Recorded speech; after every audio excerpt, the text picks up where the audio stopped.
Hi everyone, hope you guys are doing good.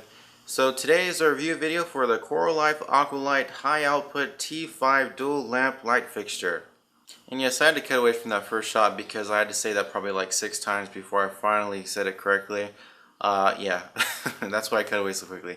But yes, today is a review video for my new lighting system, or lighting plain and simple, on my aquarium. I got the Coralife light fixture because, for one, it was a good price. It was about $115 plus shipping and everything. Actually, shipping was free. All I paid for was tax, which I think tax bumped it up to $124 some odd dollars around there. So yeah, on Pet Solutions, shipping is free. I think if you order over $49, so that's pretty cool.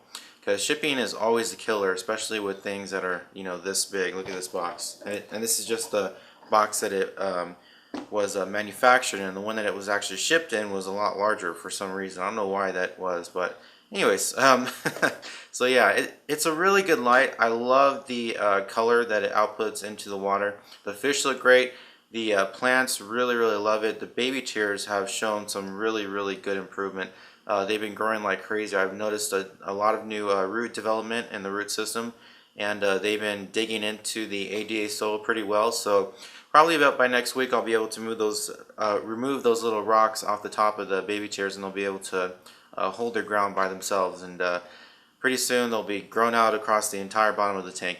And I don't know if you guys noticed in my other video when I was doing a review video about the ADA soil, but I also mentioned that I ordered 5 more pots of the baby tears. So I'm not really a patient person, so I wanted to quickly have a carpet of baby tears. So I ordered 5 more pots off of greenleafaquariums.com, and they should be here in a couple days. So I'll also be making a video about planting those baby tears as well. I also want to make a helpful tip video on how to plant baby tears, because there is a certain way to do it. I didn't do it that way because I was just too lazy, but there is a certain way to do it so that you can effectively buy 1 pot of baby tears, and then that 1 pot of baby tears can be cut up and spread out all over your tank, and effectively, sooner it'll create a carpet of baby tears instead of buying like 5 pots like I'm going to do. But anyways, back to the review. So this light is great. I love the construction. It's actually made out of really durable, I think this is metal or aluminum, and the clamps are really secure. They when you install them, because pretty much that's what you have to do.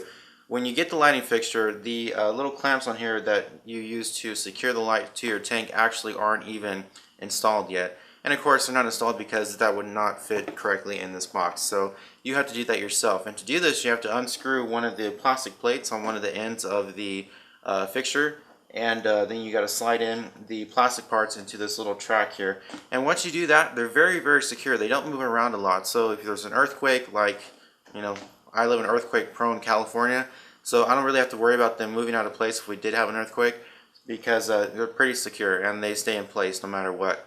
On the actual box it says for covered aquariums only, meaning that you have to have a glass top for your aquarium if you want to use this fixture.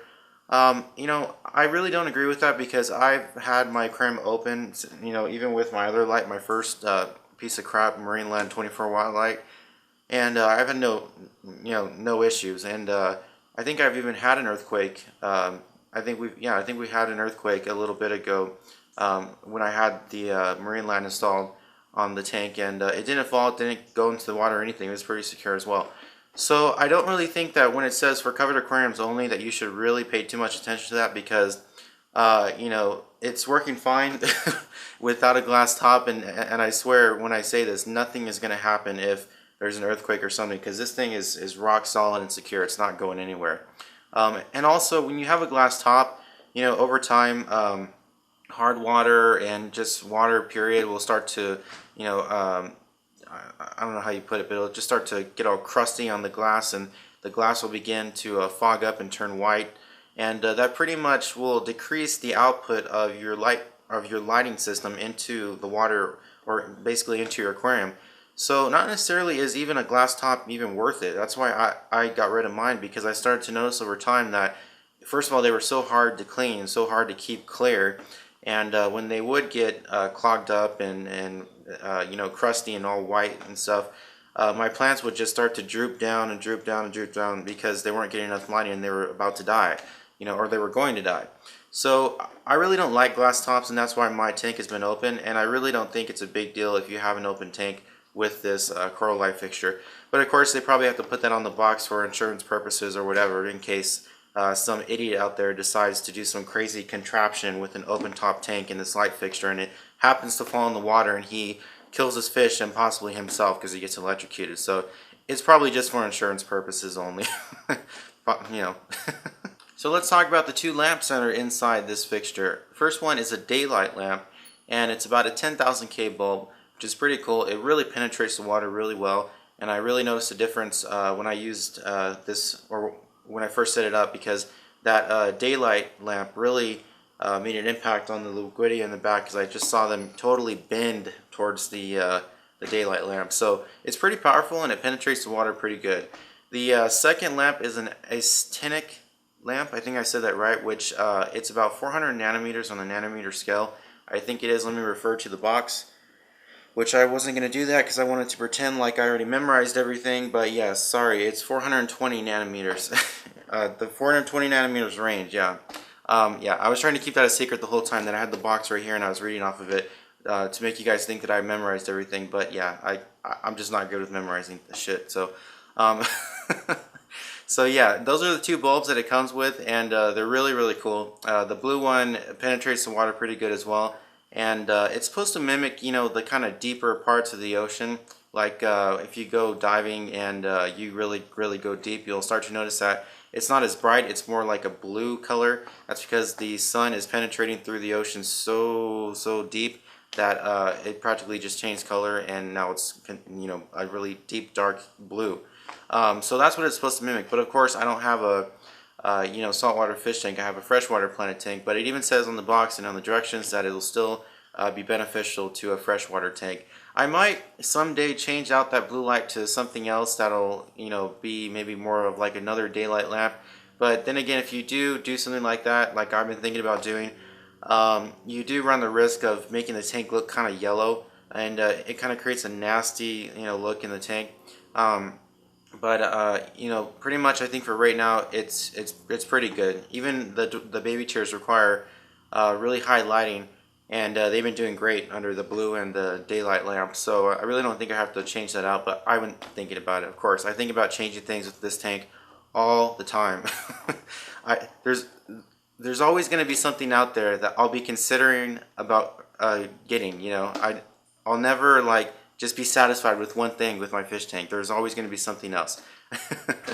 But yeah, for the most part, this is a great light fixture, and it's working really well. And I love the color it creates in the tank, and I love you know, how it makes the plants grow much better. And I've noticed that the plants have started to bubble, meaning they're producing oxygen.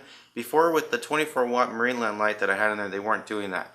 So that pretty much is an indication that they're finally getting the proper amount of light and nutrients because of the new ADA soil and stuff like that. So combined with my pressurized CO2 system, the ADA soil, and my new lighting system, I pretty much have a high-tech tank now. And like I said in my other video, I can probably add any plant I want, and the baby chairs are going to grow really good. The plants in the back are going to grow really good, and in the future I might even add some different species of plants, but for right now it's going to stay the way it is, and I'm going to wait for those baby chairs to grow out a nice thick carpet. So thank you guys so much for watching this video. I really appreciate it. If you would like to send me a question about anything that I talked about in this video today, you can send it to me on my YouTube channel or to my email address, jacobtv@yahoo.com. I'll be back next time with another video about my dwarf baby chairs that I have coming via UPS. And I also am working on the video about the CO2, the helpful tip CO2 video as well. And if you have a recommendation for a video that you'd like me to make, you can also send me an email about that. I'd be more than willing to consider any you know, opinions about a video I should make. But yeah, thank you so much for watching this video. I really appreciate it, and I will see you guys next time.